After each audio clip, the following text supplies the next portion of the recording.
कर्तृत्वाची मोजू तरी कशी उंची बाबासाहेबांच्या कर्तृत्वाची। त्यांनी जगाला शिकवली भाषा माणुसकीची।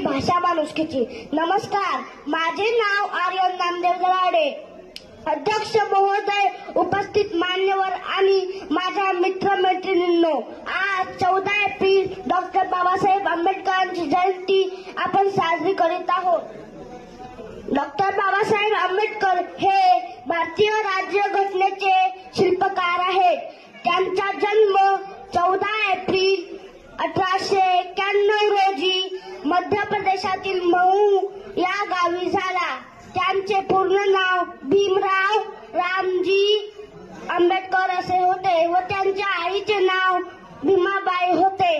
डॉक्टर बाबासाहेब आंबेडकर यांच्या शालेय जीवनात ते दररोज 18 तास अभ्यास करायचे। समाजातील अस्पृश्यतेचा नायनाट करण्यासाठी त्यांनी बौद्ध धर्म स्वीकारला आणि लाखो लोकांना समानतेचा मार्ग दाखवला। भारतीयांना त्यांनी शिका, संघटित व्हा आणि संघर्ष करा हा गुरुमंत्र दिला। डॉक्टर बाबासाहेब आंबेडकरांचे योगदान हे केवळ भारतापुरते मर्यादित नसून जागतिक स्तरावर मान्यता प्राप्त आहे। डॉक्टर बाबासाहेब आंबेडकरांनी जे काही आपल्यासाठी केलं ते आपण शब्दात मांडू शकत नाही। येथे मी छोटासा प्रयत्न केला आहे। दीनदलितांच्या उद्धारा केले